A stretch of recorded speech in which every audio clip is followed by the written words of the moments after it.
morning. This is good. Very encouraging to see people coming out, understanding how important these topics are. It's kind of a struggle. You know, myself, an organizer of events, I organize a monthly program up in the Seattle area in Bothell, and a conference every year and these kind of things. And it's a struggle to get people to recognize the importance, the significance of this. You know, churches tend to be New Testament churches today, and you know, don't teach a lot of Old Testament anymore, and don't really see, I guess, the importance of upholding that part of God's Word. But Jesus says, I'd spoken to you of earthly things, and you do not believe. How then will you believe if I speak of heavenly things? An important passage. If we can't trust what the Bible says on these historical matters, these important events, like those that took place in Genesis, not just the creation itself, but the flood, just how many Christians today waver on whether or not that event even happened, much less that it was a global event. All the high mountains and the whole heavens are covered. But if we can't trust what it says on these earthly matters, these historical matters, how can we trust what it says later on matters such as salvation? It's a critically important thing that people today be able to defend their faith. And this subject is important here too. This is one of those critical issues. Much like the fossil record itself, when people started seeing a different interpretations of the fossil record, that convinced them that this must not be the result of global flood, and caused them to start seriously questioning that part of the biblical history. This one as well was one of those subjects that caused a great many Christians to become convinced that evolution must be true. Because a lot of people can accept that organisms change through time. I mean, we recognize that now. The breeding histories that we see illustrate just how much change is possible within any of these animals that God created. A tremendous amount of change is possible. Does it occur through random mutations? Nah, that's ridiculous. But God has created these organisms with the ability to evolve and adapt to the various environments that we see on Earth in a very rapid manner. Highly specialized to particular ecological needs. This is what we're really seeing, not random productions of variations in natural selection. But this was one of the things. When people saw what they considered to be credible evidence of human evolution, well then evolution, all of evolution must be true. If we've evolved from apes, then the whole thing must be true. It must be true that all life on Earth has descended from one common ancestor. If we've evolved from apes, then that's it. That's the big piece of it right there. And there's a lot of Christians really got hung up here. I don't know if my dad ever really believed in evolution, but I know the name Australopithecus afarensis because from my dad. Either he thought that was just a really cool sounding word, and spitting that out made him sound, but I know that name from my dad, you know, and we grew up in the church. I mean, I was Sunday morning, Sunday night, Wednesday night. We worked on the buses, bus ministry on Saturday, ensemble. I was even in the handbell choir when I was in high school, if you can believe that. High school senior in the handbell choir. That's when it was cool to be in the handbell choir, apparently. So, human evolution. We're going to be looking at this issue. Now, understand that this subject is taught as very matter-of-fact. Very matter-of-fact terminology today. Prentice Hall Biology describes human evolution like this. Now, Prentice Hall Biology is the most widely used biology textbook used in public schools.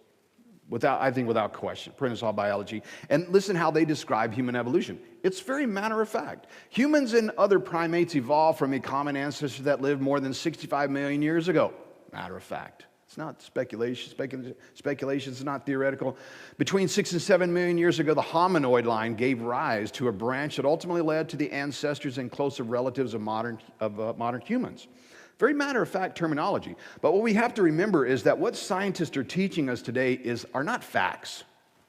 What they're teaching us is interpretations of scientific findings, not facts. They are teaching us interpretations of scientific findings. And a person's interpretation of findings or observations is axiomatic. Your presuppositions, your axioms, your worldview determine how you interpret scientific findings. What we're being taught today is an interpretation of scientific findings based on naturalism. The scientific community has adopted a worldview of naturalism. They argue that all physical phenomena that we observe must be explained as happening through purely natural processes, and that the origin of everything we see must have come into existence through purely natural processes. And they're diligently trying to find evidence to help them explain our world through such a worldview, through a worldview of pure naturalism. This is the view of the scientific community. And we dangerously accept such interpretations. How can a person with a flawed worldview correctly interpret scientific findings? We need to have a healthy skepticism of what science is teaching us today, and particularly with regard to origins related issues. We need to have a healthy skepticism. If we want to know the truth, if we want to know the true history of the world, we must interpret scientific findings ourselves consistent with the biblical worldview. We don't allow an atheist to interpret scientific findings, no matter how many of them are in agreement about that, and then assume that's true. And then look to the Bible to see how we can maybe twist it around so it's not in conflict. Resolving the conflicts that exist between science and the Bible today are very important, but we can't do that by accepting an atheistic interpretation of findings and then look to the Bible to see how we can force it to not be in conflict. And unfortunately, that's what a lot of people do. We must interpret scientific findings ourselves. That's why having good knowledge of science is important today for the church. You must understand the science well enough to be able to interpret those findings from the biblical worldview. It's critical that we be able to do this. It's very important that people educate themselves in science and in how science can correctly support the Bible. It's very, very critical. But today, what the scientific community teaches is that we are nothing but another animal. That life evolved on Earth from simple to complex forms. All life on Earth has evolved from one common ancestral cell, and then ultimately, we evolved from ape-like ancestors after a lineage of progress like this. But that we are just another animal. The Bible itself, though, is in stark contrast to this, so that we are the pinnacle of the creation. All of the creation was created for one purpose and one person only, and that is for us. God created all this just for us. When I consider your heavens, the works of your fingers, the moon and the stars which you have ordained, what is man that you take thought of him, and the Son of Man that you care for him? You have made him a little lower than God, and you crown him with glory and honor. We are the pinnacle of the creation itself. We're not just another animal. We are a spiritual being inhabiting for a period of time a mortal body. We are distinct from the creation itself. We're created in the image of God. Then God said, let us make man in our image according to our likeness, and let them rule over the fish of the sea and over the birds of the air and over the cattle and over all the earth and over every creeping thing that creeps along the ground. God created man in his own image. In the image of God, he created him, male and female, he created them. But Christians that accept the naturalistic view of earth history and then look to the Bible to see how we can force it to not be in conflict, find themselves on a slippery slope regarding human evolution. Regarding the origin of man, regarding Adam. One of the ways you can really test a theistic evolutionist mettle on these subjects or figure out where they stand is by asking them what their view is on Adam. Their view on the flood, critical. Their view on Adam, probably the second most important issue for a theistic evolution to deal with. There are two typical views on Adam himself. One is that Adam was not a real man. That's the most typical, the most commonly accepted view of Adam from a theistic evolutionist is that Adam was not a real man at all. The name Adam just means man, and so they take the view that that entire story was just allegorical, taught to help us understand humanity and our relationship with God and ethical, moral truths, these kind of stuff, but that Adam was not a real man. Slippery slope that you place yourself on with such a view, because if Adam was not a real man, who was the first real man? When does the Bible become real? When does it become real history? When does it move from allegorical to real history? Who was the first real man? Because we have a genealogical record. It says who Adam's sons were and who his Seth's sons were, and on and on and on. We have this genealogical record. If Adam was not a real man, who was the first real man? It's the most common view. The second most common view is that God created humans from ape-like ancestors, a view that is espoused by people such as Bill Dembski. You might know Bill Dembski, an intelligent design advocate, very, very brilliant man. I've read several of his books, but he takes the view that God created Adam from an ape-like hominid that once Apes had evolved to a certain stage of cognitive and physical capability that God then took one of them, breathed the breath of life into him, put him in the Garden of Eden, and then Bill Dembski says that then he would have given him amnesia, so he would not remember his former animal life. Reading Bill Dembski's book, would have given him amnesia. But this is a common view. But I think that we teach such things with... I think such teachings are very dangerous, extremely dangerous. And these are both Bill Dembski, who espouses the latter view, others that espouse the other view regarding Adam. We find these people in our Christian colleges, Christian universities. Both theology professors and science teachers teach these views. And I think it's a very dangerous thing, very dangerous thing. People... John Polkinghorne is, for example, brilliant guy. I heard a debate that he had with John Mackay once where he was talking about this view on Adam, that Adam was not a real man at all. But he's been teaching at Christian universities for decades. Bill Dembski as well teaches at Christian universities, teaches these views. But most of these guys have changed their views through time. You know, they go from one view to another. They change different. They know that is not what they held at earlier points in their life. That's what they currently hold to, and that's what they believe is true. So they're teaching that. But to a person to a student of theirs, they take this teaching as absolute fact. You know, not just one of many possible views. It has a much greater impact and influence on who it's taught to than on the person who really holds to that view and is teaching it themselves. Because they know it's one of many views. They know that their views have changed through time. It's a very, very dangerous thing that these do, that by teaching these things. I just don't think we can reconcile these at all. These views on ape men and the views on the Bible. Humans have evolved from apes. I just don't see that in the Bible. And we're given a number of warnings. Jesus, when he quotes Isaiah, he says that this people honors me not with their lips, but they honors me with their lips, but their heart is far from me.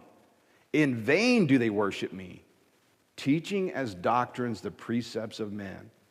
If we teach as doctrines the precepts of men rather than standing on the word of God, theistic evolution, depending on where people stand, it's all a matter of where you place authority. Do you place your authority with man and the precepts of man, or do you place your authority with God's word? You know, do we trust in it as authoritative on early Earth's history, or do we trust the precepts of man and teach? And that's what we do. They're teaching these as doctrine. We are to no longer be like children, tossed here and there by waves and carried by every wind of doctrine, by the trickery of men, by craftiness and deceitful scheming. We have to test for ourselves what is true and what is not. The search for truth is like one of our ultimate goals. I mean, what is the truth? There's a lot of views out there. People are teaching all kinds of various views, but there's only one truth. And if we want to know the truth, if we want to know the true history of the world, again, I say it, we must interpret scientific findings ourselves, consistent with the biblical worldview. We can't let an atheist interpret scientific findings. I mean, these people are not dumb. The scientists are crazy smart, and the community is seemingly in agreement about these issues. This is very convincing to people that so many smart people are in agreement, seemingly unanimous agreement about these issues. Can be very convincing. But we need to figure out for ourselves what the truth is. The truth is out there, but it's muddled in a whole bunch of misinformation. It's out there, but you got to search diligently for it. And it's amazing just how lost the world is. The world is lost, not just lost in not knowing the salvation message, but lost regarding the history of the world. How do we get to this point? The world's not that old. How do we get to the point where people have such a skewed perspective on Earth history? Such a flawed perspective on Earth's history. And I'll say the flood itself is critically important in correctly understanding Earth's history. If a person doesn't understand the flood and its impact on the geology of the world, they don't understand Earth history at all. They are lost. They are so far off from what the true history of the world is, it's incredible. But I think the best place is when we start analyzing ape men is to kind of look at a little history first.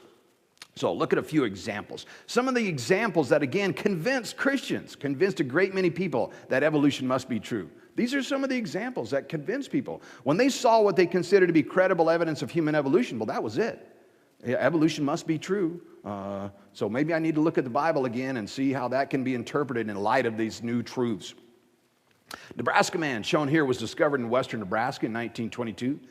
Media reports flooded classrooms, and it was used in school textbooks for years. It was even presented as evidence in the Scopes trial. You know the Scopes trial? Famous historical trial that was put on by the ACLU. Basically orchestrated this trial, put out newspaper ads to get someone to challenge the Butler Act and at least say they had taught human evolution in public schools, to challenge the Butler Act so they could put on a big media circus trial. This was one of the evidences used as support in the Scopes trial. Here's an illustration shown here in the Illustrated London News. Notice all the detail. But for this fossil discovery, they did not have a complete skeleton, a complete skull, or even a complete jawbone. No complete skeleton, no complete skull, no complete jawbone. All they managed to find was a single molar tooth.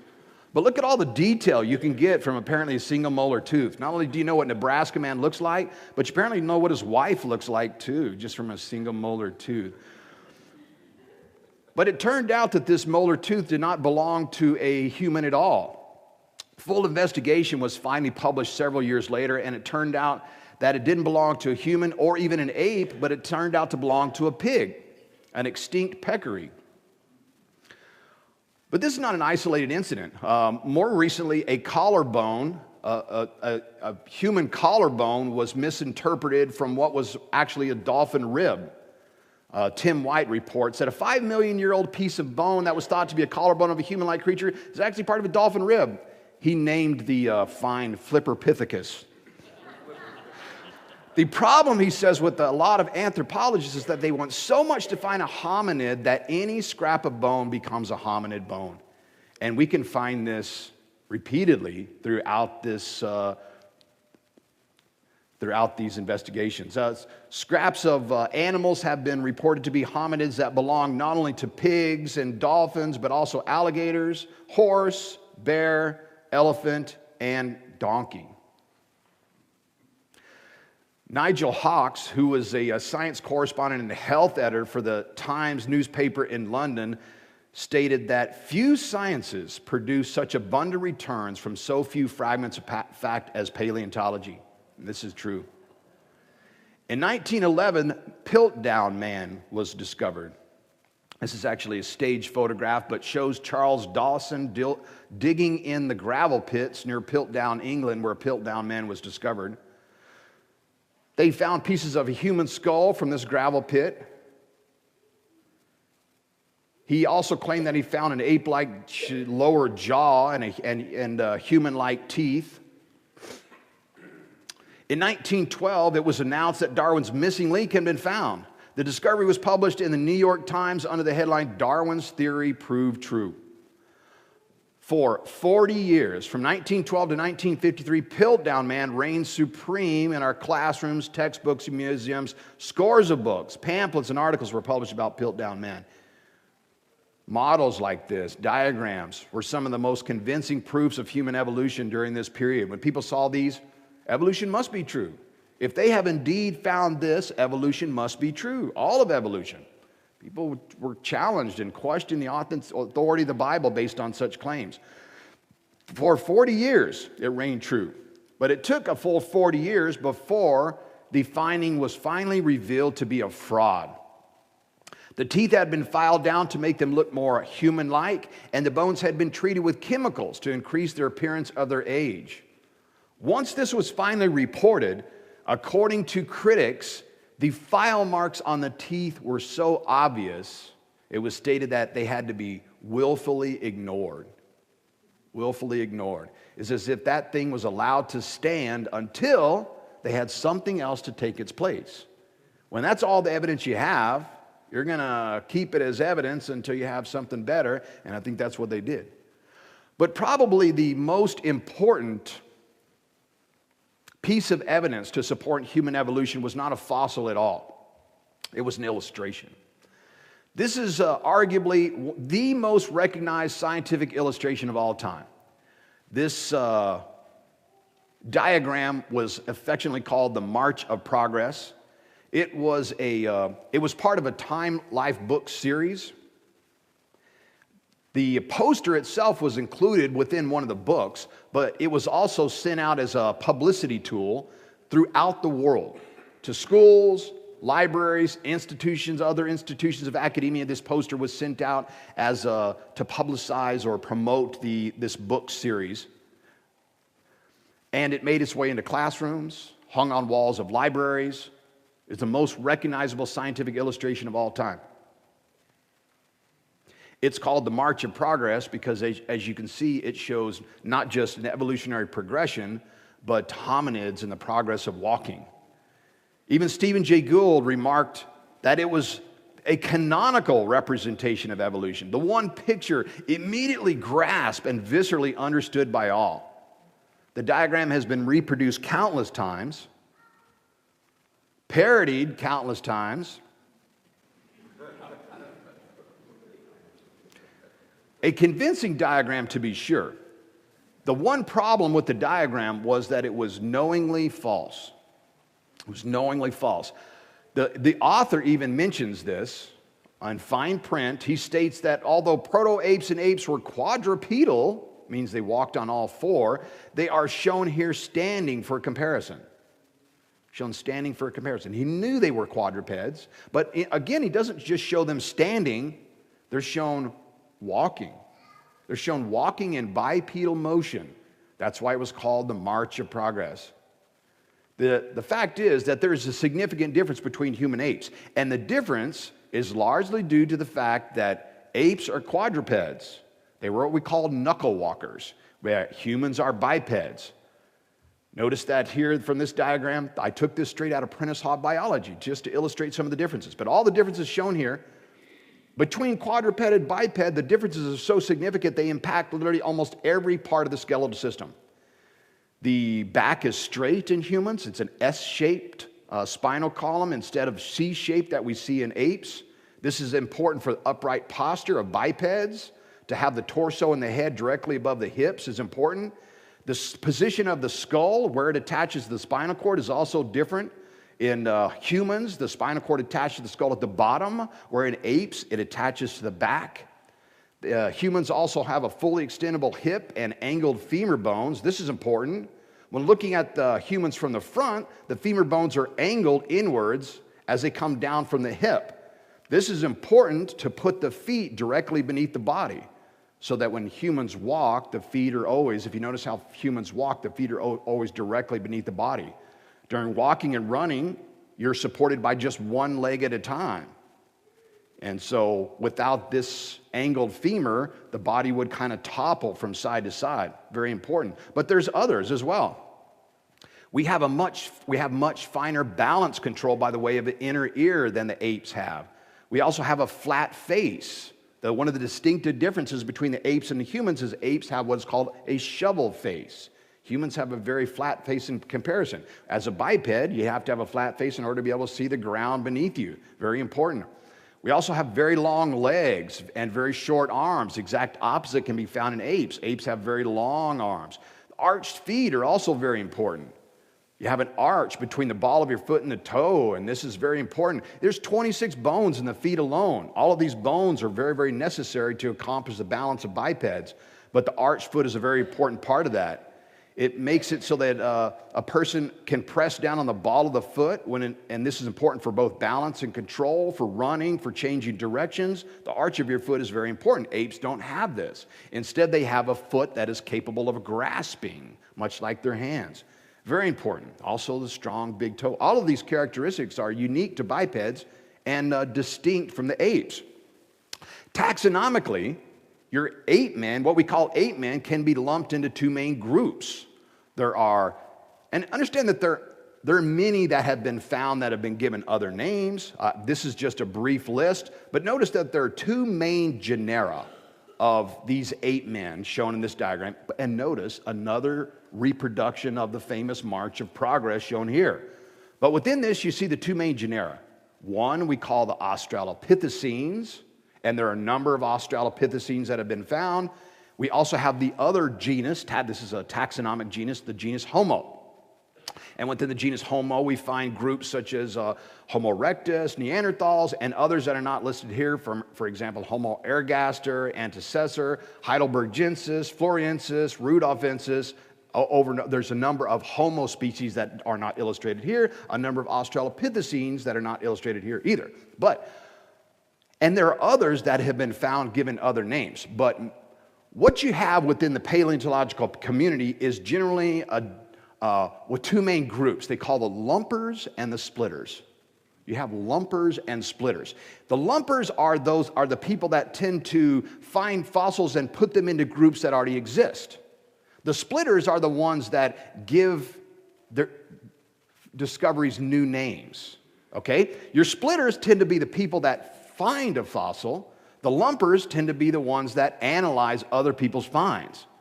Because in the scientific community today, the best way to become famous is to find a fossil of an ape man. And particularly a fossil of an ape man that tells something new, that causes a revision of the existing scheme, or one that is earlier. Okay? To find the 200th Homo erectus fossil, it's not even going to be reported. But you find something and you call it a new species, boom, you're going to find for example, Louis Leakey. You might know the name Louis Leakey. He introduced the names Zinjanthropus, Kenyapithecus, and also Homo habilis, emphasizing the uniqueness of those fossils. But most of these have been reclassified again as Australopithecines. Homo habilis, the one there in the center, Louis Leakey named the Homo habilis, it is widely regarded within the creation community and even amongst in your secular paleontologists as well as possibly being a mixture of ape and human fossils. So I've intentionally put it on the middle there because it's probably a little bit of both. Okay? But this illustrates how we make ape men. Okay, so where do we get these ape men from? If we really just have apes, the creation community in general regards Australopithecines, your genus Australopithecus, as being apes, and the genus Homo as largely being represented by humans. So where did we get these supposed ape men from? Well, there's three ways you can create an ape man. You can do what they did in the case of Homo habilis. You can combine ape fossils with human fossils and declare the two to be one individual, a real ape man. Another way, you can emphasize human-like qualities of fossilized apes. And with some creative imagination, you can upgrade the apes to be more human-like. That's one way you can create an ape man, at least in illustrations, right? Or you can emphasize ape-like qualities of fossilized humans, and with some imagination, downgrade humans to be more ape-like. This is another way you can create an ape man. And we can see that this is how it's been done. By way of exaggeration, illustration, you can transform these groups. Now, the Australopithecines, we're going to look at these two main groups, Australopithecines, and then we will look at the genus Homo as well, represented by Neanderthals, Homo erectus. We will look at some of these. Australopithecines, several important groups are in here. Australopithecus afarensis, which is best probably known for the initial discovery of Lucy. Australopithecus africanus, the Tang skull, misplaced. There's a couple there. You might remember the Nutcracker Man was discovered. It was named Pithecanthropus, formerly Zinjanthropus, Pithecanthropus, and now Australopithecus. So they've given new names in the beginning, and eventually someone realizes, oh no, that's just another Australopithecus. So now Nutcracker Man is just back to being an Australopithecus. Boisei, Australopithecus boisei, formerly Zinjanthropus. But we're gonna look at Australopithecines. So Australopithecines, best known, probably best remembered from the original discovery, the first discovery of an Australopithecus, and that was the discovery of Lucy in 1974. Australopithecus afarensis was discovered by Donald Johanson in Ethiopia in 1974. It was reported to be 40% complete, but you can see the original skeleton there, which was by no means even close to 40% complete. Apparently, the claim of 40% complete was by not including the bones of the feet and hands into this number. Actually, it's closer to 20% complete. It was dated to be about 3 million years old, and it was claimed to be a biped, meaning to have walked upright. Biped, 2 feet. Quadruped, walked on 4 feet. A number of reconstructions have been made. You can see these in museums across the world. This is an Australopithecus afarensis, a reconstruction from the Las Vegas Natural History Museum. Natural History Museum. So, naturalism, okay? I want to emphasize this at this point. I don't know why. This is a rabbit trail for sure, but natural history museums. And even some creation museums are calling themselves natural history museums. Remember, a scientific community has adopted a position of naturalism, okay? Naturalism. That's why we call our science, that's why we call it natural science. Natural science, science based on naturalism. That's why we call our museums natural history museums. And it's based on naturalism, history based on naturalism. That's why we call that out there nature. But I argue that's not nature. That's not natural out there. That is a result of a supernatural act of creation, a remarkable, beautiful, spectacular world created just for us. How can people not see it? That what we are experiencing here, this thing we call life, this world we find ourselves living on is wondrous. It's marvelous. Doesn't it just cry out that I was made special and perfect and beautiful just for you? Natural History Museums. Lucy also came on tour at the Pacific Science Center a few years ago. I took my apologetics class. I teach apologetics at the high school level, at the college level, class of Sunday school and all. I took my, you can see me in the background right there, took my apologetics class to see the Lucy exhibit when it came to the Pacific Science Center back in 2009. And they actually had Lucy there, and there was a reconstruction there. But a couple of observations I note that nowhere did they have the fully. By the time this exhibit went on tour, they had found a lot of other pieces of Australopithecus afarensis, but they didn't have a full reconstruction of everything that had been found. You can see these skeletal reconstructions where they have two different colors mixed in there. You can see the pieces that were real, and these are different colored to show the pieces that have been kind of filled in. But nowhere did they have a full reconstruction of the skeleton, which I thought was very suspicious or telling.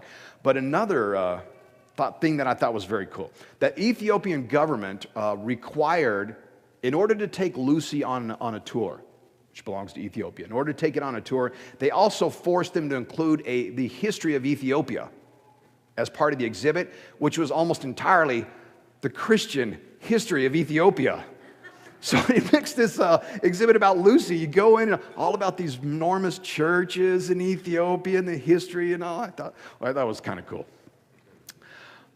Another reconstruction shown here. This is a reconstruction shown at the Living World exhibit in St. Louis at the St. Louis Zoo. And notice, in particular, I'll give you another look at the feet here, but it has very human-like hands and feet. And notice a very pensive gaze, too, as it ponders, maybe its upcoming patent pending. I'm not sure what it's gazing at there.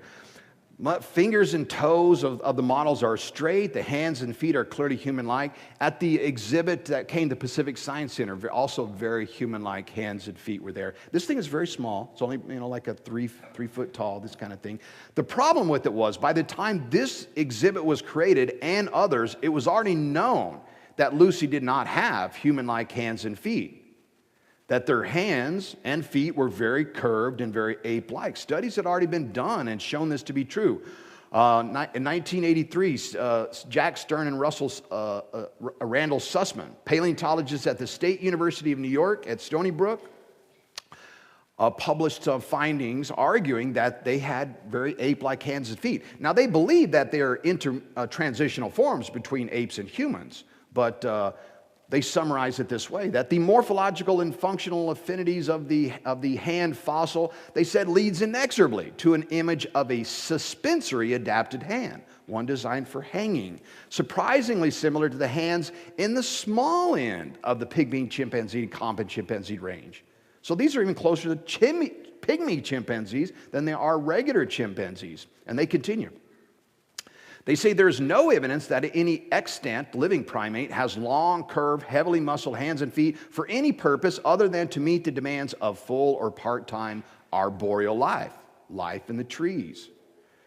Their shoulders were also much more suited for living in the trees, what we call brachiation, for swinging from branch to branch. The shoulder socket of Afarensis is sharply angled, you'll see here. Humans are vertically oriented. This clearly indicates that they are arboreally adaptive for life in the trees. In 2000, it was reported that they had wrists capable of locking the hands in place during knuckle walking.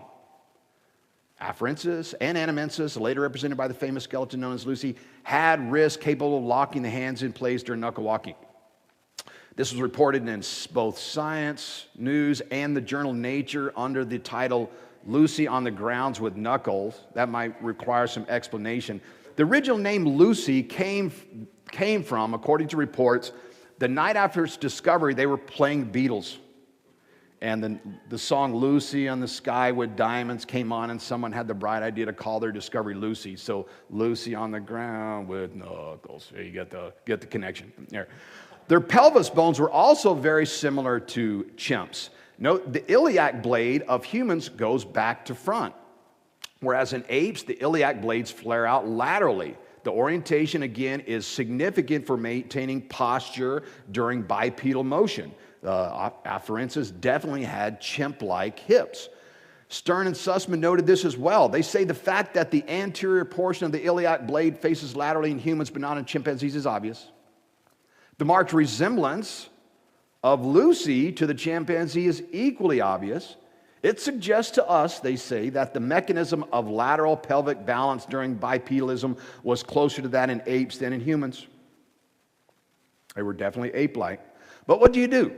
If you have an ape fossil and you want it to be a biped, but all evidence shows it is a quadruped, has a hip of a quadruped, and you want that thing to be a biped, what can you do? Well, one thing you can do is you can modify your fossil. You can take that fossil in the workroom and you can hack apart pieces and glue that thing back together until you have something that's going to walk upright. That's what you can do.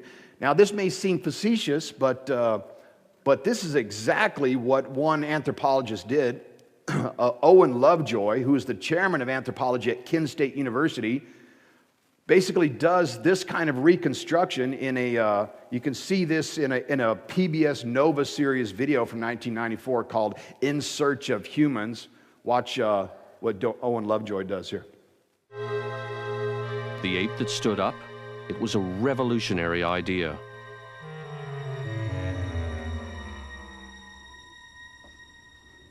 We needed Owen Lovejoy's expertise again, because the evidence wasn't quite adding up. The knee looked human, but the shape of her hip didn't. Superficially, her hip resembled a chimpanzee's, which meant that Lucy couldn't possibly have walked like a modern human. But Lovejoy noticed something odd about the way the bones had been fossilized. When I put the two parts of the pelvis together that we had, this part of the pelvis has pressed so hard and so completely into this one that it caused it to be broken into a series of individual pieces which were then fused together. So he believes that the hip had been broken and then just fossilized back into its present form. So he decides to fix that. This has caused the two bones, in fact, to fit together so well that they're in an anatomically impossible position. The perfect fit was an illusion that made Lucy's hip bones seem to flare out like a chimp's. But all was not lost.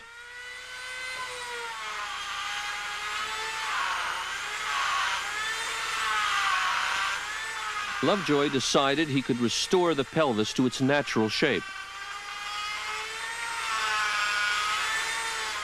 He didn't want to tamper with the original, so he made a copy in plaster. He cut the damaged pieces out and put them back together the way they were before Lucy died. It was a tricky job, but after taking the kink out of the pelvis, it all fit together perfectly, like a three-dimensional jigsaw puzzle. As a result, the angle of the hip looks nothing like a chimp's, but a lot like ours. Make the evidence fit your view. That's what you do. Yeah. The skull of Lucy is also extremely ape-like. Notice the sloping shovel face of Lucy that's typical of apes. The canine teeth are also come in an angle, excuse me, unlike humans, which come in more straight. The cranial capacity of Afarensis is even smaller than a typical ape. They don't have nasal bones, very ape-like. The jaw of Australopithecines is much similar to a chimp than humans. I'll note here. Also note the point of attachment of the spine, where the spine fits into the skull. I noted this previously, which in humans, remember, it merges in the center, whereas in apes, it fits into the back. Australopithecines also had a semicircular canal, which, remember, is important for balance, similar to that possessed by chimps, and a large external ear hole like we see in apes.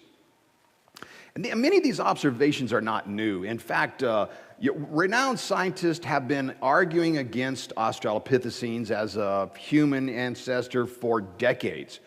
For example, 1958, Ashley Montagu, a British American anthropologist who taught at Princeton, Rutgers, University of California, New York University, denied that Australopithecine was a human ancestor.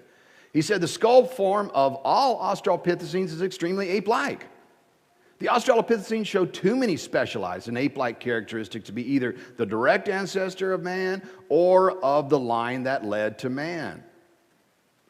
1970, Lord Zuckerman, a professor of anatomy at Birmingham University in England, and who was the chief scientific advisor to the British government, said, "I find myself totally unpersuaded.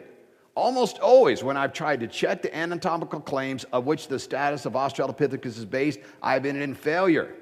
The Australopithecine skull is in fact so overwhelmingly simian as opposed to human that the contrary proposition could be equated to an assertion that black is white. It is about as far from the truth as you could possibly get." But what do? You take your ape-like fossils and you, through creative imagination, you exaggerate human-like qualities of those. That's what they do. And that's what we see in these reconstructions. We don't see an exact reconstruction. We see what either the scientist or perhaps even the artist they read into it what they want to be there. And this is even admitted. A reconstruction was done of Australopithecus afarensis for the National Geographic edition in March 1996, shown here. And the artist even admitted that it wasn't an exact reproduction. He says, "I wanted to get a human soul into this ape-like face to indicate something about where she was headed." It's not an exact reproduction. It's not an honest replication of what they had found. She wanted to get a human-like soul into that ape-like face. Intentionally made the ape-like face human-like to make so that it indicated something about where she was headed, not where she was, where they believed she was headed. The reality is Australopithecines are apes. They share all the characteristics that we see amongst apes, such as chimpanzees, and almost none share with humans. The brain size overlaps chimpanzees. Jaws are similar to chimpanzees. They have the long arms, identical to chimpanzees. Lower leg bone is similar. Large back muscles for tree dwelling. Hands similar, even more similar to the pygmy chimpanzees than regular chimpanzees. An ape-like foot capable of grasping. Fingers and toes were long and curved. Locking wrists. Again, they're not what they call knuckle walkers. The wrists lock into place as they walk around on their knuckles. The ankle bone as well was ideally suited for tree dwelling. Charles Oxnard, who's arguably the world's foremost expert on computerized analysis of bones using digital X-ray. He's a professor of anatomy and anthropology at the University of Chicago and currently at the University of Western Australia, states that the Australopithecines are now irrevocably removed from a place in the evolution of human bipedalisms. Possibly from a place in a group any closer to humans than to African apes, and certainly from any place in the direct human lineage. But he's being a little optimistic here, because they will never be removed until there's something else to take its place. It's like Piltdown Man. It will remain, despite all the problems with this, until they have something better to take its place. And that's just what happens. Right? So Australopithecines, definitely ape-like. And then we have the genus Homo. In general, all of your ape men can fit into one of these two groups, even though they may be originally assigned to one, oftentimes reassigned to another. Okay, and as I mentioned, there are several other species, but these are the two main ones. And oftentimes, others that are discovered end up being lumped into one of these, and particularly into Homo erectus. But first, let's look at Neanderthals. This was first discovered in 1856 in the Neander Valley near Dusseldorf, Germany, thus the name. Original reconstructions, drawings of the Neanderthal man had them looking very ape-like. You can see this.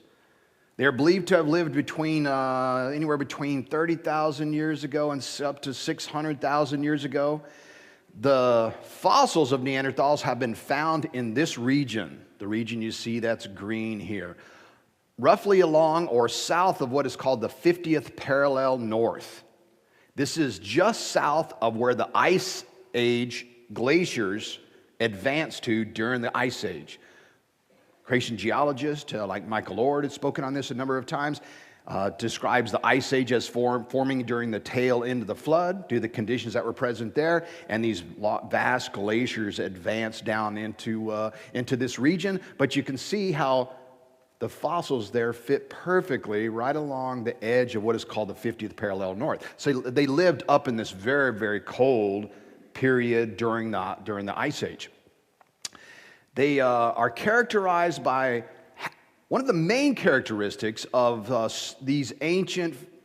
what we would call these ancient hominids, possibly both Neanderthals and Homo erectus, is that they had what are called robust bones.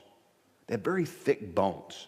Very thick bones, as opposed to modern humans that are distinct and having gracile bones. So when I talk about modern humans, we're talking about finds that have gracile, modern-like bones, as opposed to robust bones that are typically classified as these ancient hominids, putting them back 30,000, 300,000 years old. Robust bones. But in addition, they had thick, very thick, as I said, bones, and they had brow ridges. You see here, big brow ridges above their brows, and they had stocky body builds, short extremities. But remember, one of the ways that you make an ape man is you can take ape-like fossils and emphasize the human-like qualities, or you can take human-like fossils and emphasize the ape-like qualities. One of the ways that they've done this with Neanderthals, with skull finds in general, is through the positioning of the jaw in relation to the skull. Remember, one of the distinctions between the ape skull and the human skull is that the apes have that shovel face, and where humans have a very flat face. However, when the skull cap ends up being one of the fossils of the head that is found most often. Oftentimes they find the skull cap and they find the jawbone. But many of the other bones that make up the face, including the point attachments for the jawbone, are often absent. And so a paleontologist has a skull cap and perhaps even a jawbone, and then they have to decide for themselves where that jawbone fits. Does it fit back here, making it look more human-like, or do I slide it out here, giving it more shovel-like appearance? Jack Cuozzo, in his book Buried Alive, Jack Cuozzo, retired orthodontist, who managed to get access to several Neanderthal skulls over in France and I believe Germany as well, with his credentials as a retired doctor and with a portable x-ray machine, managed to x-ray several Neanderthal skulls. Something I very seriously doubt that anyone could do today. Today there's a very much closed group society within paleontology.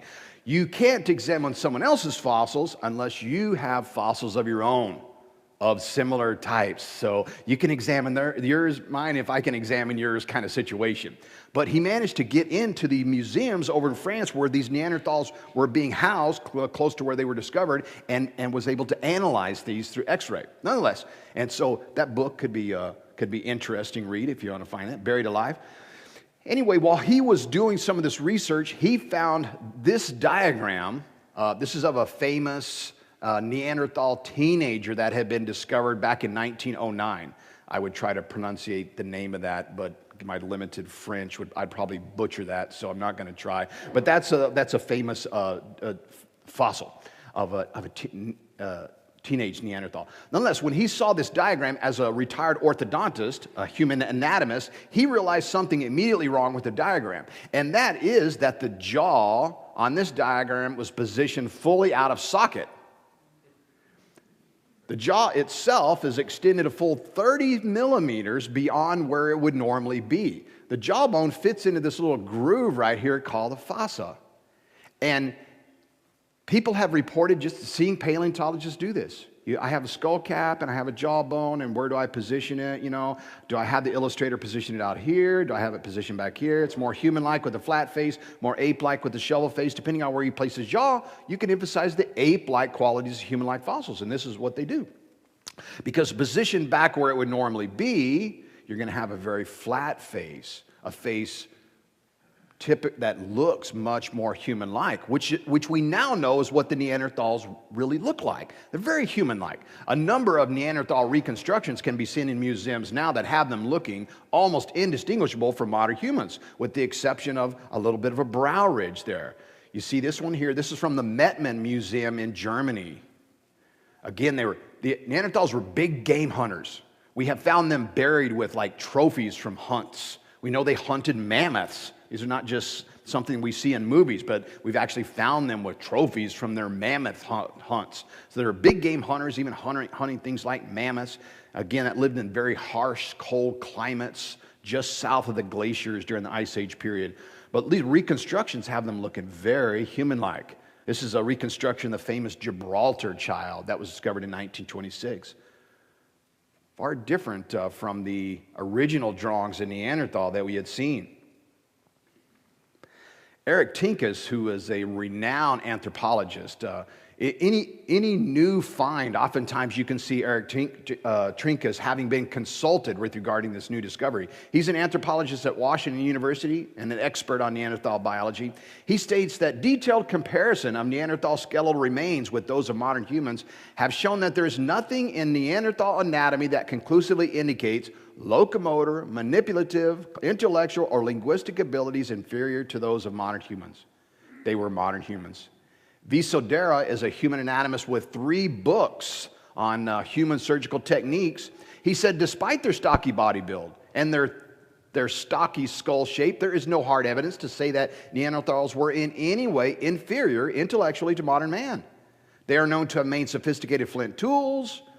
They built huts out of animal skins, and they even had control over fire. They also buried their dead.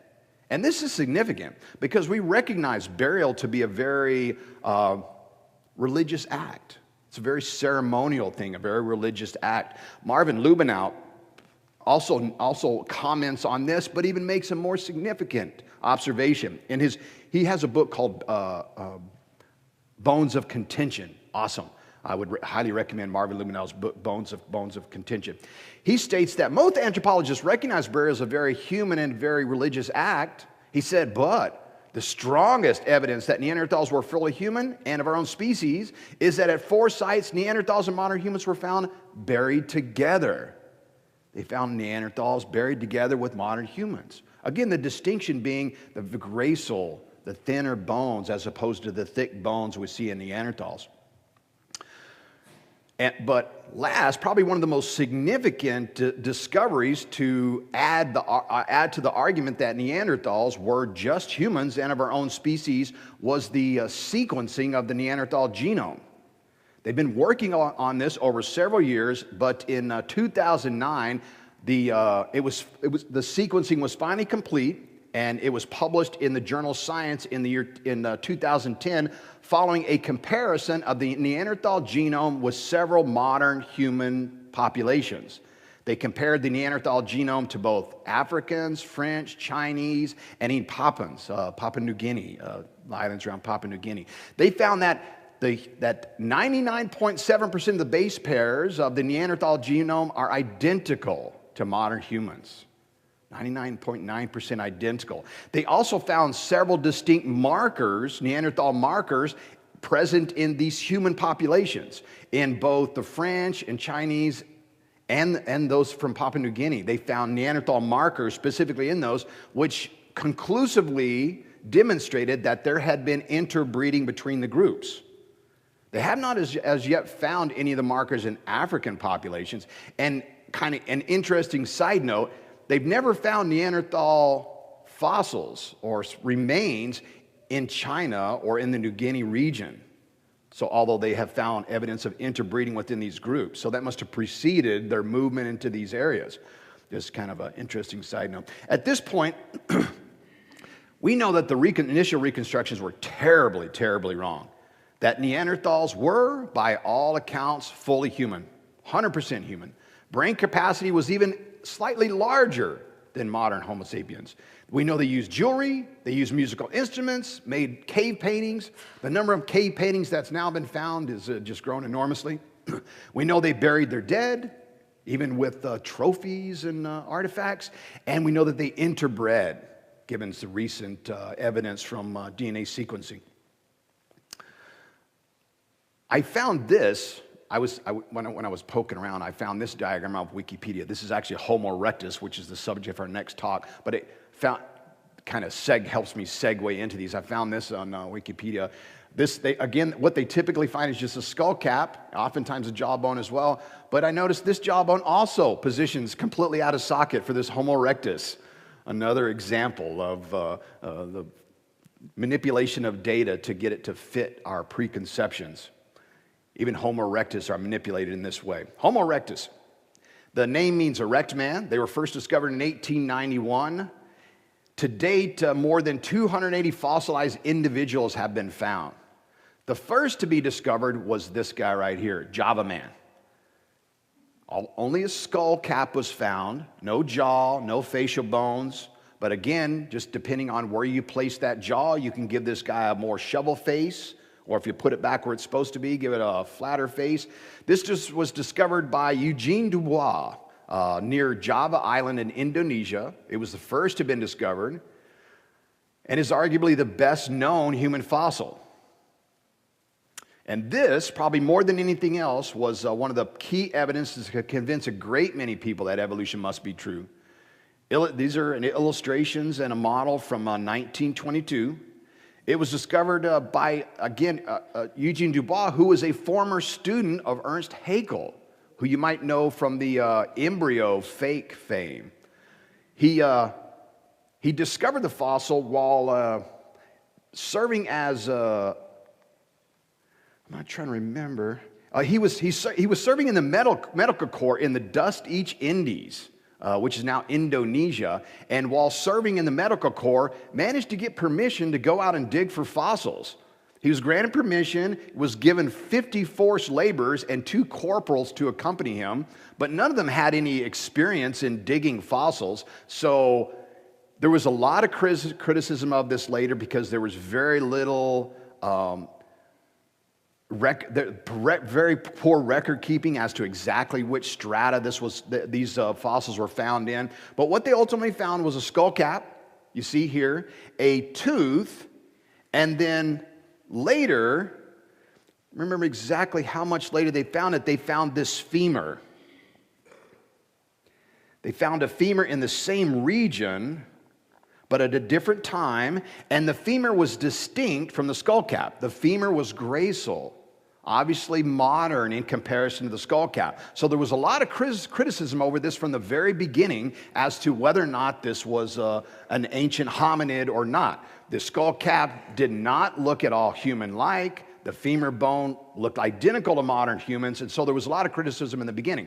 Dubois assumed that they belonged to the same individual, but the differences between them were so significant that it caused criticism from the beginning, and a lot of people contested the claim. But a later discovery, a Peking man, kind of put these criticisms to rest as to whether or not the skull cap actually belonged to an ancient hominid. Peking man, originally, or what is better known as Homo erectus pekinensis, was discovered in the Zadokian cave system. The entrance to it is shown here. It's now listed as a UNESCO World Heritage Site. I'll give you another look at the monument to Peking man shown there in the entrance.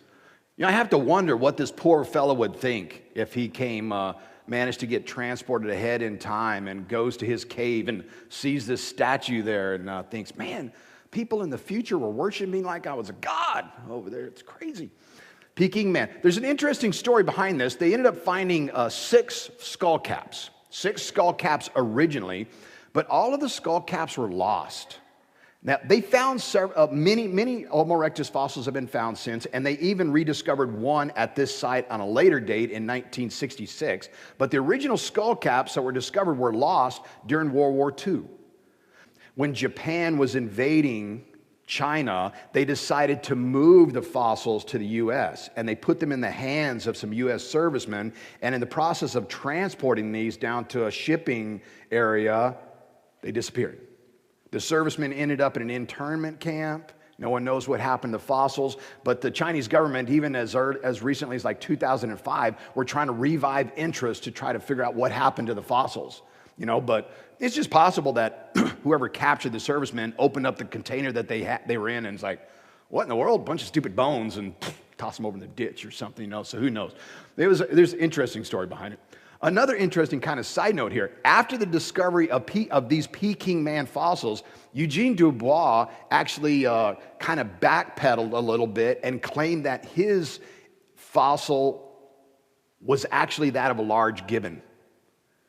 Now, this is actually there's a misunderstanding. I found this newspaper article actually like yesterday from March, like 1937, announcing that Pithecanthropus, which is what it was originally called, was reassigned to an ape group. He wasn't really trying to say that it was not an ape. He fully believed that it was the first human ancestor, a human fossil.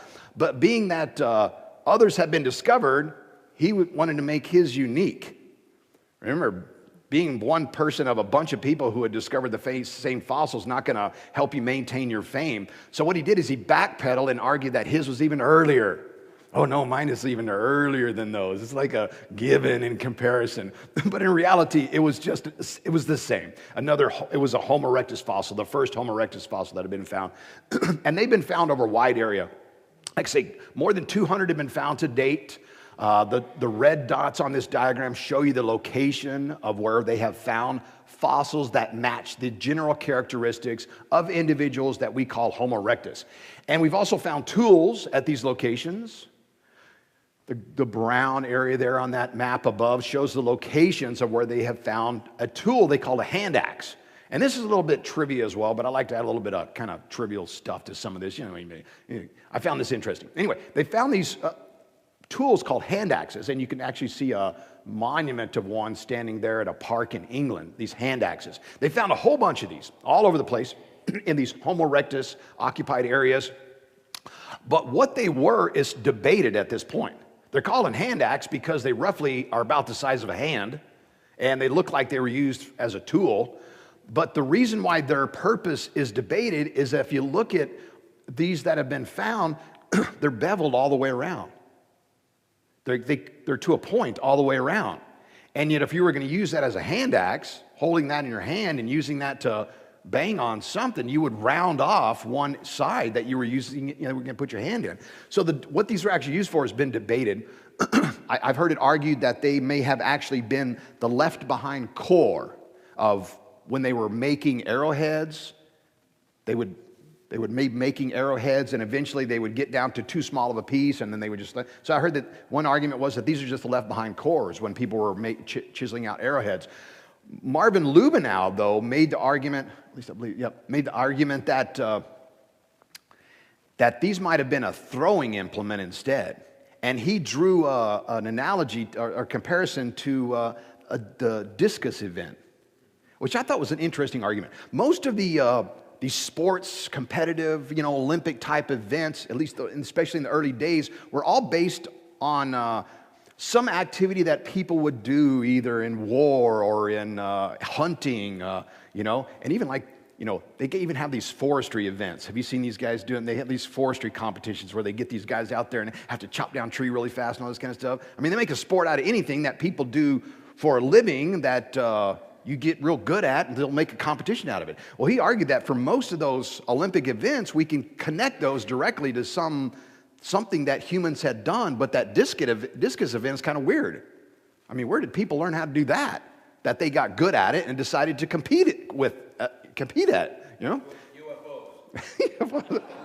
Well, he argued that that's maybe how these things have been thrown, is actually discus style, that these were a large throwing implement that they would hurl at big game, create a big wound, large enough to eventually lame them and allow them. But I thought it was pretty interesting. The general characteristics of Homo erectus are these. They have, thick skulls, broad and elongated. Many have a slight ridge along the center of the skull, thick brow ridges. Many have an occipital bun, which is a kind of an enlargement on the back of the skull. Again, the cranial wall, the wall of the skull is usually very thick. Cranial capacity, slightly larger, but not slightly smaller, not significantly smaller than modern Homo sapiens. That's the characteristics here. Most reconstructions now have them looking very human-like, but again, they exaggerate, accentuate some ape-like qualities there, but what they make real obvious are the brow ridges and the sloping forehead. But these are characteristics we still can see amongst modern humans. Look at this guy right here. This is a former Russian boxer by the name of Nikolai Valuyev.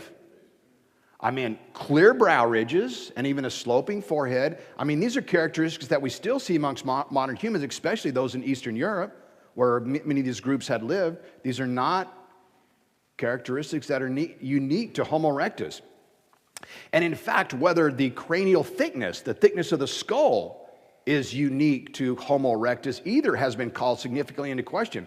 Up until recently, no data was present that had yet analyzed the thickness of the Homo erectus skull with that of modern humans. But in 1994, a substantial comparison was eventually done, comparing the thickness of the Homo erectus skull with several modern populations. And they found that it appears clear. They say that vault thickness cannot be used to distinguish Homo erectus from Homo sapiens.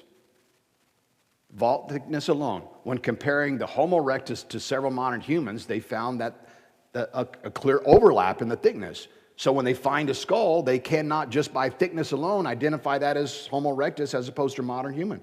There's just not enough difference. The size of the skull as well. That was one characteristic that people thought was unique to Homo erectus.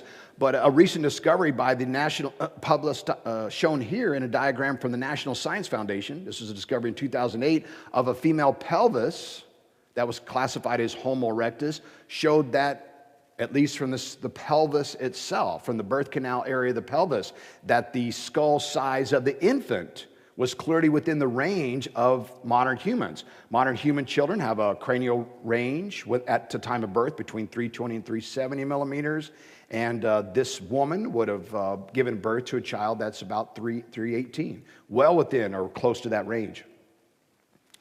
So we see serious overlap between these, Homo erectus and Neanderthals, but how different were they? What were they?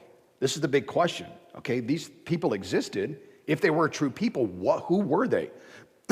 Well, through time, there's been a lot of changing theories with regard to this. And I think this diagram does well in illustrating this. I pulled this out of a Journal of Creation article. You can see the title there.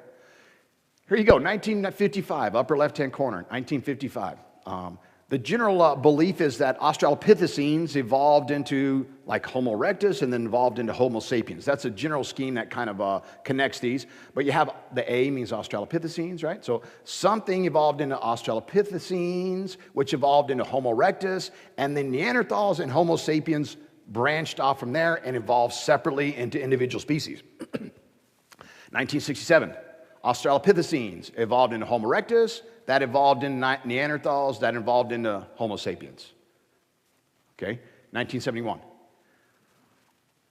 Something evolved into the Australopithecines and or Homo habilis. Now, Australopithecines at this point considered a side group that did not evolve into Homo sapiens, but Homo habilis instead put forth as a leading contender of who would have evolved into Homo erectus, which evolved into Neanderthals, but Homo sapiens were a separate lineage from both of those. 1980, Australopithecines evolved into Homo habilis, Homo erectus, Homo sapiens, and this is still kind of where they kind of are citing here. A lot of changing theories through time, but one that was kind of one that's even a little bit more puzzling is this. The difference between the two main views of evolutionary ancestry referred to as the multi-regional theory and the out of Africa theory.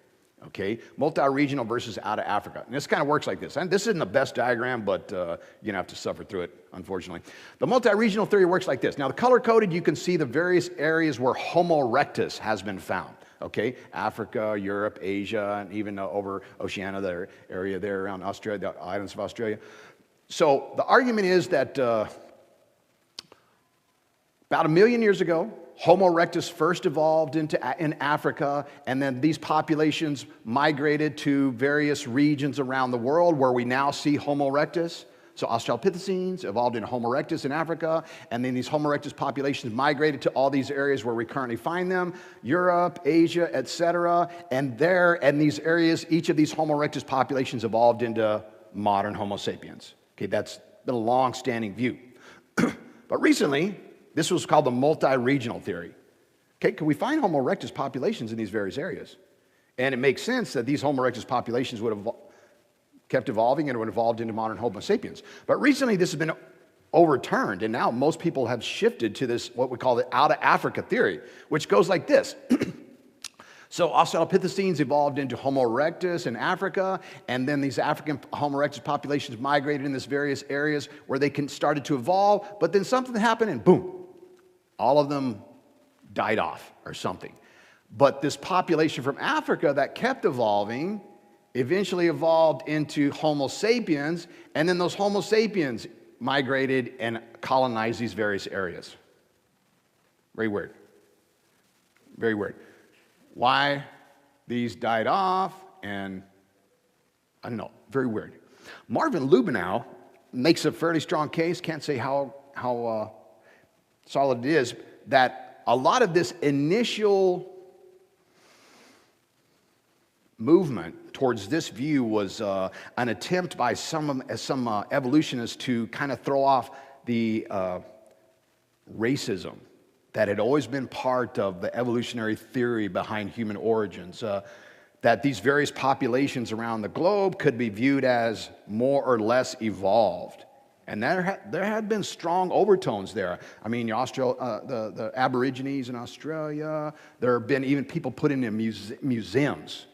There's a famous story of a person from Congo who was put in, I believe it was Congo, who was put into a museum. This person even put into a museum for a period of time. They actually hunted the Aborigines, literally collecting specimens, paid to kill Aborigines and for museum specimens because they were viewed as less evolved. So, and he makes a case for this. Could be true, there could be some basis for it or not. Can't really speak to that. But this view, this out of Africa view, that Homo sapiens that evolved in Africa and migrated to these various regions was bolstered or substantiated by mitochondrial Eve studies. I wanted to find you a magazine cover so you could remember mitochondria Eve. It was big news originally. Genetic studies have revealed that all humans have evolved from one female, and they called that female mitochondrial Eve. And some people, that sounds good, they like the Bible and stuff. So I kind of jumped on that. Now, what these studies are, I'm going to come back to this, okay, because there's something kind of interesting here. But what they have found, they've studied the DNA. Mitochondria is one of the little, what they call an organelle in your cells. So just like you have organs in your body, there are little microscopic organelles in your cells, and one of them is called the mitochondria. Now, most of your DNA is in the nucleus, but there's two organelles, the mitochondria and the chloroplast, that have DNA in them. And that's because these are massive chemical factories that need tons and tons of protein, and so they just have all their code right there. So mitochondria has its own little DNA, okay? And the vast majority of the mitochondria you have come from your mother. That's because the egg cell is really big, the sperm is really small, so there's a lot of mitochondria in the egg, very little mitochondria by comparison. So the vast majority of mitochondria comes from mother. So what they have done is they sequence the mitochondria of various groups. Okay, so I sequenced the mitochondria of this group, and I sequenced the mitochondria of this group and found a mutation, a genetic change in this group, and then I sequenced the mitochondria of this group over here, and I find the same genetic change and one more. And then from another group over there, I find those two genetic changes, one more. By comparing these genetic changes, these mutations of mitochondrial DNA of the various living populations, they've come up with this migratory pattern that illustrates that humans have all come from one place and have migrated throughout the world. Okay, and this is very much bolstered the whole out of Africa theory. Now, these are not, again, not Homo erectus DNA sequences that they're analyzing here, but modern human populations. Okay, but there's something very interesting there, and I want to come back to it in just a second. So forgive me as I wander off and come back. I want to show you something. There's actually something very cool there. Now, one of the probably the biggest problems with this, all of this, is Marvin Lubenow pointed out in his book, is that we have found modern human fossils contemporaneously alongside not only Neanderthals, but also Homo erectus and even Australopithecines, almost back to the very beginning. I know you can't see this diagram very well, but these are modern timeline of where we find modern Homo sapiens, all the way back, close to 3.5-4 million years ago. Neanderthals, only a little batch of Neanderthals there. Homo erectus, that's where we find the Homo erectus fossils. Here's Australopithecines. But we have found modern Homo sapien fossils alongside all of these, almost all the way back to the very beginning. And yet, what evolutionists expect is you should only find Australopithecines, and then eventually you should find Homo erectus, and eventually you should find modern Homo sapiens. But we find modern Homo sapiens fossils alongside all of these, seriously challenging this whole view. Lubenow. My own conclusion, he says, as to who were these Neanderthals, Homo erectus. My conclusion, he says, is that Homo erectus and Neanderthals are actually the same. They're the same. Homo erectus is at the lower end with regard to size of a continuum that includes Homo erectus, Homo sapiens, and Neanderthals. The range of cranial capacities for fossil humans is in line with the cranial capacities for modern humans. They were just the same. Peter Line argues the same and says that if this is true, then that means there's just an enormous gap, not just a missing link, but a missing cavern between Australopithecines and modern, or the genus Homo. He says, without the burden of having to fit fossils into an evolutionary scheme, there's no reason not to accept fossils such as those categorized as erectus and Neanderthals as belonging to the one human kind. If fossils such as those categorized as Homo erectus and Neanderthals were fully human, then the case for human evolution essentially collapses, and there's an unbridgeable morphological gap between the Australopithecine apes and these humans. Enormous gap. If we're correct on this, Homo erectus and Neanderthals are just humans, then there's an enormous gap between those and the Australopithecines. They make them look more ape-like. They make the Australopithecines look more human-like as a way of trying to bridge that gap.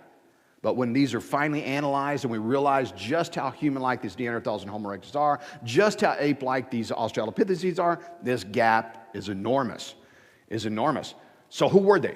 The general view from the creation community is that both your Homo erectus and Neanderthals, although you'll see some disagreement here, these are post-flood humans. These are people that lived after the flood.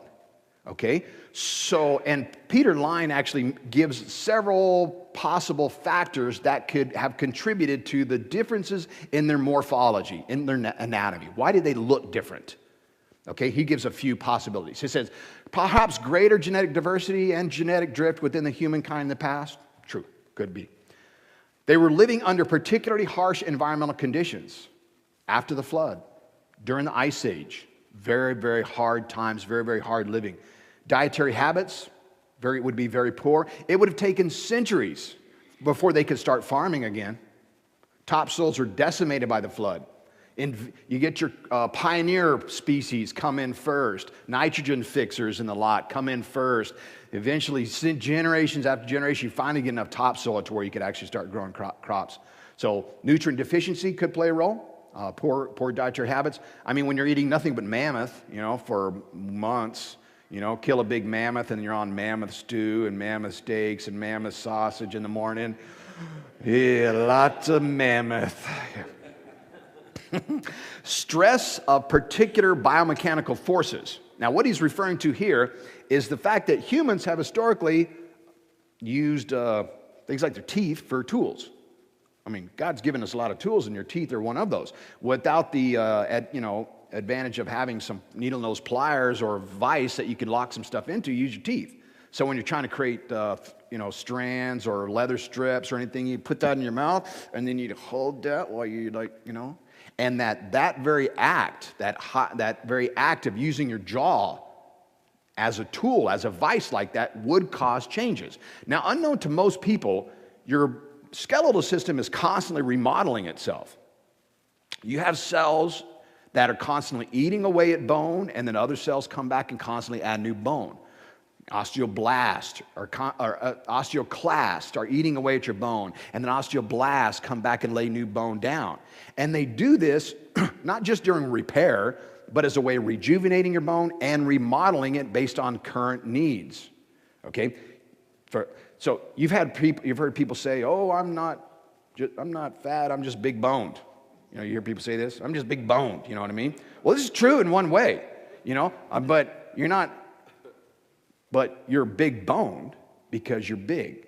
When you put on more mass, your bones will remodel themselves to help with that additional stress that's being placed upon them. Or people that are involved in some physical activity that requires a lot of real tension on your bone, the bones will be reinforced, will be strengthened. If you ever have a chance, look at someone that like is a professional rock climber. If you ever have a chance to look at someone that's involved in something that's very, very strenuous on bone like that, look at their hand. You see all the additional bone development, knuckles on a person that's involved in that kind of stuff. Your bones are constantly remodeling themselves. So possibility. He mentions a pathology, disease causes a lot of changes, possibly. But I think one of the most compelling is this, longevity. One of the most compelling. Remember that before the flood, people lived to be hundreds of years old, 800-900 years old up until the flood. And then the lifespan, the longevity of humans fell off gradually after the flood. Now, when God says he's going to destroy the world by flood, just before he says, I'm going to destroy the world by flood, he says, man shall not live but to 120 years. Because I'm going to destroy the world by flood. And it appears to me from that statement that one of the intended consequences of the flood was not just to wipe out the wickedness of the human race that then existed, but was to reduce the human lifespan from what it was before, 800 years or so, down to 120, which is the medical max. I did a little search for it and found like a record of one woman who'd said she had lived to 121. Otherwise, 120 is the medical max. You can get there, but barely there. Moses himself died at 120. So it tapered off gradually, okay? And your bones, again, are constantly remodeling themselves, constantly growing throughout your life. So the question is, what would a person look like? What would a skeleton of a person look like who was 400 years old? And if that person died alongside someone who's 35 years old, could that just be enough of an explanation? You got a modern Homo sapien alongside someone that's 400 years old, even though they're brothers, or, you know, could be just as simple as that. It's a compelling thought. One can't entirely explain it though, because I can't speak to this with any authority, okay, but they do find adolescent fossils that they can identify as Neanderthal. The one that I showed you before, the diagram that Jack Quozo had found was of an adolescent that they had found. They can find them and can identify them as Neanderthal. And I can't speak with any authority as to whether or not cranial thickness is part of that identification or it's simply the brow ridges. So there's a genetic difference as well. I mean, there is a genetic difference between, after sequencing the Neanderthal genome, there's a genetic difference. So they were separate populations. So I can't give you the entire story, okay, but definitely some pieces of it I think we're understanding. And again, if we want to know the true history, what's important, what's critical is that we interpret scientific findings ourselves consistent with the biblical worldview. And that's what we're trying to do. And you look to people that are experts in those fields that are doing this from the biblical worldview as a way of helping, okay? Let me show you one more thing. I told you I was going to come back to this map. I'm bleeding out, losing a little bit of my color here. Let me see if I can help you with this. Losing some of this.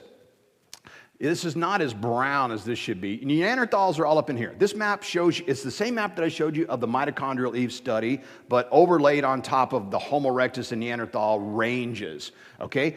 All of the yellow is where Homo erectus has been found, all the yellow. But this, in my on mine is brown, darker brown right here. So Neanderthals have been found all in this region. Remember, they haven't found Neanderthals over in Asia, which was kind of puzzling when we found that there had been interbreeding between those groups, okay? So Neanderthals over here, Homo erectus over here, and the red shows you where they have the mitochondrial Eve studies that show the radiation that they believe happened of modern Homo sapiens. So after Homo erectus, evolved in Homo sapiens. But I just want to show you something cool about this diagram. The key point here is this branch right here, okay?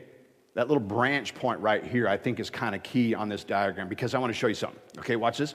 This is the location of Mount Ararat, where the ark would have landed. Okay, now I want to show you something else. This is the location, best I could put it on this map, the location of the Tower of Babel, right here. Interesting, right? Very interesting that we find a branch point right there. And also what the mitochondrial Eve study indicate was that there are 3 main mitochondrial Eve lineages. 3 main lineages. Noah's sons, 3 wives. 3 main mitochondrial Eve lineages that all branched out from right that point right there. What an interesting parallel with the biblical narrative when properly understood from within that context, okay? One last march of progress diagram for you to send you home. Someone sent me this recently. I had to slip it in there. Yeah. All right. All right. Let me close this out in a word of prayer. Father, we are so thankful that we have your word, that this tremendous book has been given to your people and passed to us in such a way that would give us such insight.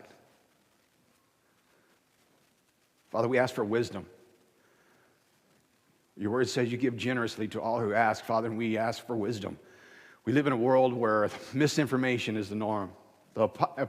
Everyone that we know, the population is lost, does not know the true history of the world, Father. Give us wisdom to help us weed through this information, sift through this information to find the bits of truths that are out there, to help us understand the world that we live in, Father, and to the end to help us be a better witness, a better servant for you, so that when we witness to people about your creation, about your Son, about the salvation message and the plan that you have for us, and they have questions about the history that conflicts with the Bible, that we have the answers to give them. Give us wisdom so that we can better serve you, Father, and be in testifying of your grace and your glory. Father, we praise you. Father, we thank you. Father, we glorify and honor you. Ask for these things in Christ's name. Amen.